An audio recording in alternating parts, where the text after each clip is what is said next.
Yeah, it makes you feel like you're doing something. Al Hernandez has been editing the Hispanic newspaper El Perico for 12 years. You know how old I am? I'll be 76 years this year.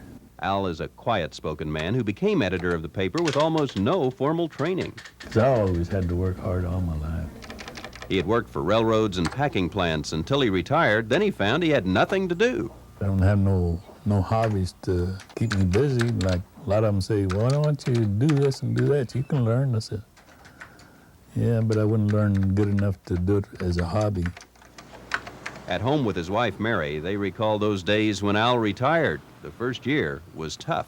When he retired and we stayed that whole year, I told him either you get out and do volunteer work or I will go out and do it. And you stay home and take care of the house.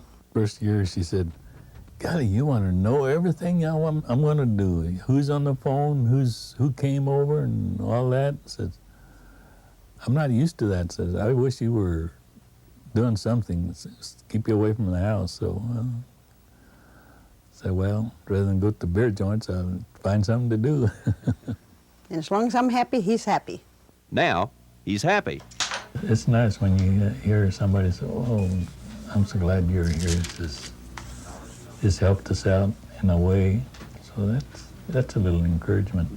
A few other volunteers help Al out with some translating, but Al is the man who shepherds the paper to its monthly deadline. He recently heard from a teacher who uses the paper in her class. In part, she told him, well, you know, we sure enjoy that paper, and especially the kids in school. They get a kick out of it. I kind of think that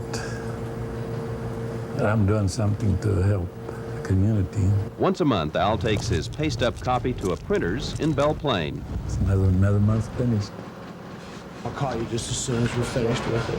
El Perico is published because volunteer Al Hernandez chose to do something with his retirement years. The Hispanic community wins, and so does Al.